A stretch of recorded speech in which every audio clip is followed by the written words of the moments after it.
ميت الركنة رقم 1 بقيادة مديرنا الفاضل وأسرة التربية الاجتماعية وأسرة المدرسة كلها، مدرسة ميت الركنة رقم 1 في موضوع مهم جدا هنتناقش فيه أعزائي الطلبة والطالبات وهتشعروا به، اللي هو إيه بقى؟ أخطار الشائعات في مصر. طبعا المبادرة إحنا مسمينها إيه؟ مدرستنا ضد الشائعات. هتسمع في الفترة المقبلة دلوقتي في أمطار رعدية بكرة، في غياب بالمدرسة، المدرسة مش هتكمل، الحاجات دي كلها شائعات. سببها الفوضى. انتوا ما شاء الله نسبة الحضور كاملة اهي. يبقى انت ما تصدقش حاجة بين الإشاعات والشائعات. في فرق بينهم. إشاعة انت بتسمعها وبتروجها، دي إشاعة. شائعة انت بتسمعها بره وبرضه بتروجها. يبقى في فرق بين الإشاعة انت السبب فيه. يعني مثلا بالدين قال لي في مطر بكره يا استاذ صبري، انا المدرسه بكره جايه، انت صدقته، يبقى دي انت نشرت الاشاعه، يبقى انت دورك ايجابي، ما تصدقش. في حاجه عملها وزاره التربيه والتعليم اعزائي الطلبه والطالبات اسمها صدق او لا تصدق، عملتها كده صدق بالاخضر لا تصدق بالاحمر، كاتبه الحقيقه بالاخضر والاشاعه تحت. الموقع على موقع وزاره التربيه والتعليم وعلى وزاره الداخليه والحاجات دي. يبقى احنا الفتره المقبله طبعا مدرستنا ميت الركنه سباقه في كل حاجه، حضوركم كامل ما شاء الله هي.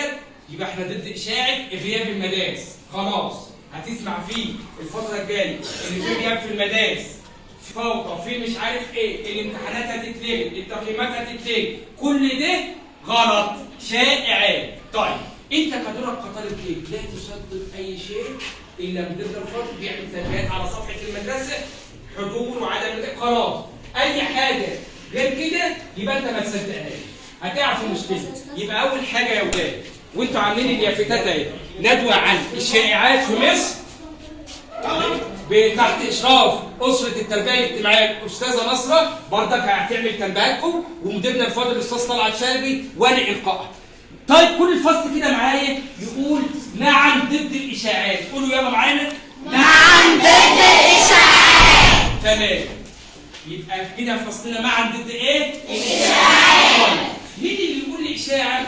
سمعها كده مره واشاعه مره، اللي هي ايه؟ في واحد قابلني برضك وقال لي اشاعه كده، اللي هي ايه؟ ايه؟ الامتحانات هتتلغي وتبقى اونلاين. لا خطأ، دي شائعه. يبقى انت تصدق ان احنا حضورنا كامل واذاعتنا وكل حاجه، يبقى الحضور من اول اليوم لاخر. في اشاعه ثانيه ايه تاني؟ التقييمات هتبقى على اخر، هنلغي التقييمات وهنخليها في اخر. لا دي اشاعه. يا لا، كل حاجه وزاره التربيه والتعليم منبهه عليه. يبقى يا ولاد مدرستنا، ولاد انت كاتبه ايه؟ مدرستنا ايه؟ علي صوتك يلا. مدرستنا ضد الاشاعات. تمام كده. تاني حاجه انت كاتبه ايه يا صباح؟ لا يا دي حاجه تانيه، ماشي. مدرسه ضد الفقر. يا نيجي بقى على الاثار السلبيه للاشاعات. ايه الاثار السلبيه للاشاعات يا اولاد؟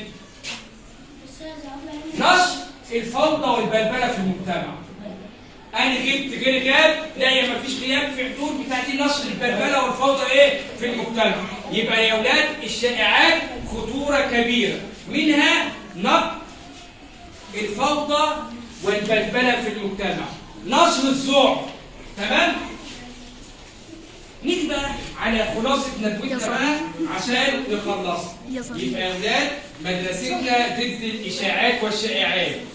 الايجابيات اول حاجه عدم نشر اي خبر كاذب بينك وبين في اداره المدرسه او كده. نسمع اي خبر كاذب عدم نشره. يقف عندك الخبر ما يتنشرش لزميلك. اللي هو التعليم والله غلط، تعليمنا في مدارسنا ومش منازلنا، التعليم في مدارسنا وليس منازلنا. الشائعات قول يا ست، قول يا سيدي، قول ايه؟ الشائعات تصدق او لا تصدق. برافو عليك. الموقع بتاع الوزاره والتربيه والتعليم كان يصدق بالاخضر، والشائعه لا تصدق بالاحمر. دي نتابعها بره طبعا، كله تابع الوسائل الاجتماعيه. يبقى خلاصه ندوتنا كله مع بعض كده، مدرستنا ضد ايه؟ الاشاعات. وعدم الترويج ايه؟ الشائعات. ايوه كده، دي اللي انا عايزك اعرفها. تمام كده. طيب ايه اثار الحجاب؟ نسال بقى، يعني انا قلت شويه معلومات نسال. الاشاعات يا ولاد زي ايه؟ بكره وبعده اجازه، دي اشاعه انا بقولها اهو. انا قلت اشاعه ولا سيب؟ اشاعه. طيب ده هيجيب ده هيجيب ده هيبقى زي المفروض بتاع عدم الاستفاده، يبقى نشرت الفوضى وايه؟ والبلبله، الفوضى والبلبله في المجتمع. يبقى صدق او يبقى الاول اشاعه اللي ايه؟ اللي فيه هيبقى فيه بكره وبعده اجازه ومطر وحاجات ديت ما نصدقش لما يكتب موقع الوزاره ايه؟ رسمي. طب في اشاعه ثانيه انا قلتها. اتفضل يا استاذ طارق. الإشاعة زي ما يكون الراجل المحترم ده يقف جه قال زي ما الأستاذ صابر بيقول كده إن بكرة في طقس سيء وفي أجازة من المدرسة وبعد. ده اللي جه قال الإيه؟ الإشاعة. قام قايلها لزميله اللي اسمه محمد دون وقالها لزميله هاني راح لزميله، الثاني قال له، الثالث قال له، الرابع قال له، أصبحت شائعة. صح. تمام كده يا جماعه؟ يبقى اذا دلوقتي احنا ناخد مصدر معلوماتنا منين علشان ما نمشاش ورا الشائعات والاشاعات اللي حد بيطلعها. صح كده. ناخدها منين؟ ناخدها من المواقع الموثوقه. يعني انا مش اي حد يقول لي كلمه اصدقها، ربما تكون الكلمه دي خطا، ربما يكون الخبر خطا. يبقى انا دلوقتي استمد اخباري ومعلوماتي من مواقع موثوقه. يعني يا من موقع وزارة التربية والتعليم لو حاجة تخص التربية والتعليم، يا من موقع رئاسة الوزراء لو حاجة تخص المجتمع. تمام؟ صح. يعني واحد يقول لك ايه البنزين هيغلى بكره، الغاز هيغلى مش عارف ايه، عمل قصة، القصة دي تعمل فوضى، تعمل فوضى ازاي؟ اما يقول البنزين هيغلى بكره او الغاز هيغلى بكره، كل واحد هيروح يجري ياخد له جركنين 3 يملاهم غاز من البنزين. صح كده؟ وهو مش عايزهم، بس الإشاعة خلته يجري يجيبهم، خايف من الغلاء اللي اتقل. نقوم نعمل مشكلة، ممكن نعمل نقص في الحالة ديت في البنزين أو السولار. تمام؟ لأن البلد عارفة مسحوباتنا يوميا قد إيه من البنزين والسولار، فبصفة دائمة ده متوفر في البنزينات. فما يجي واحد يقوم قايل لك إيه؟ الوقود هيغلى بكرة، الجاز، يقوم الراجل الفلاح الغلبان يجري يجيب ايه؟ جركنين عشان مكنه، الراجل اللي عنده جرار يجيب جركنين بسرعه ويخزنوه. هو جابه وخزنه ما استخدموش، بس عمل لي ازمه، عمل فوضى. نبص بعد شويه بكره نلاقي طابور واقف قدام البنزينه عشان يمون، ويقول لك ايه؟ الحكومه مقصره في مش عارف ايه. دي الفوضى اللي بتيجي نتيجه الاشاعه. فاحنا دائما نستوثق من مصادر المعلومات اللي احنا بناخدها.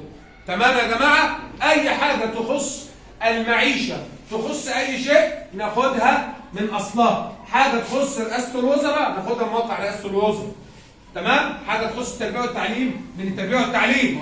يقول لك ايه؟ هناك فيروس منتشر من كورونا، وفيروس مش عارف ايه بيعمل في الصدر وبيعمل وبيسوي والناس تغيب عشان العدوى وعشان وبيموت. انت مين اللي قال؟ تستمد الخبر من وزارة الصحة.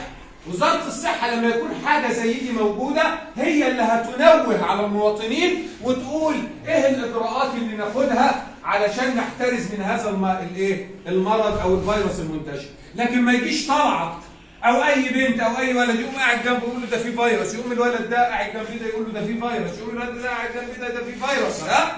تمام؟ صح ولا غلط؟ يوم ايه اللي يحصل؟ الشائعة ايه؟ إشاعة أصبحت شائعة ملت الدنيا. يقوم ولي أمرك الصبح يقول لك لا ده في عدوى، قاعد ابن غريبه من المدرسة. يقوم واحد تاني يقول لك ده في عدوى أنا مش رايح الشغل، مش عارف إيه. ويبقى كده دخلنا في فوضى. الإشاعة أثرت بالسلب علينا.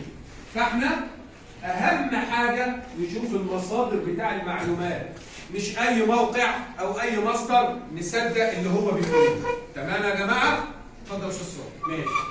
الأستاذ طلعت أضاف إضافات بردك لازم ننوه عليها، اللي هي اللي كتبتها بردك عشان ما ننساهاش، مواقع وزارية هامة. طبعًا وزارة التربية والتعليم فيها المنصة التعليمية، بنك المعرفي، الرابط الأساسي، كل دي روابط إيه مهمة. طيب في موقع وزارة الداخلية اللي هي البلبلة والشائعات اللي هي إيه خاصة بوزارة الداخلية. موقع الصحة بردك كان في فيروس، دي بردك موقع وزارة الصحة بتنبه.